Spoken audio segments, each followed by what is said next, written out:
ब्रेकनंतर स्वागत। एक महत्त्वाची बातमी। न भूतो न भविष्यती मोर्चा झाला पाहिजे, दिल्लीने सुद्धा दखल घेतली पाहिजे अशी तयारी करा असे आदेश राज ठाकरेंनी मनसैनिकांना दिले।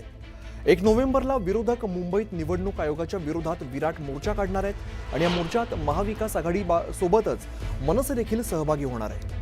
हा मोर्चा सत्तेसाठी नाही तर सत्यासाठी आहे आणि हा मोर्चा खोट्या मतदारांसाठी नाही तर खऱ्या मतदारांसाठी आहे असंही यावेळेला राज ठाकरे म्हणाले। राज ठाकरेंच्या सूचनांनंतर मनसेचे नेते आणि पदाधिकारी मोर्चाच्या यशस्वी आयोजनासाठी जोमाने तयारीला लागले।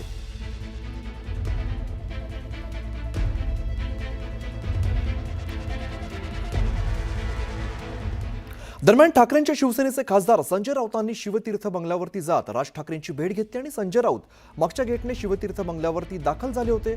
तर 1 नोव्हेंबरला होणाऱ्या मोर्चाबाबत संजय राऊत आणि राज ठाकरे नियोजनाबाबत चर्चा झाल्याची माहिती आहे। संजय राऊत यांच्यासोबत होणाऱ्या बैठकीत आधी राज ठाकरे यांनी पदाधिकाऱ्यांना महत्त्वाच्या नेत्यांशी चर्चा केलेली आहे।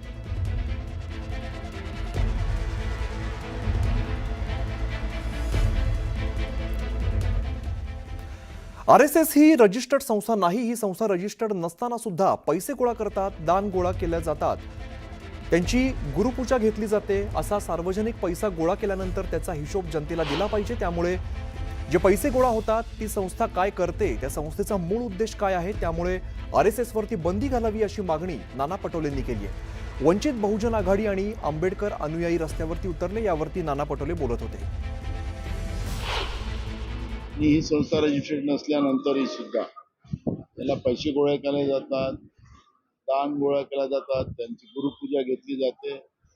अगदी सार्वजनिक पैसा गोळा केल्यानंतर त्याचा हिशोब जनतेला दिलाच पाहिजे, त्याला चॅरिटी कमिशनकडे असलंच पाहिजे।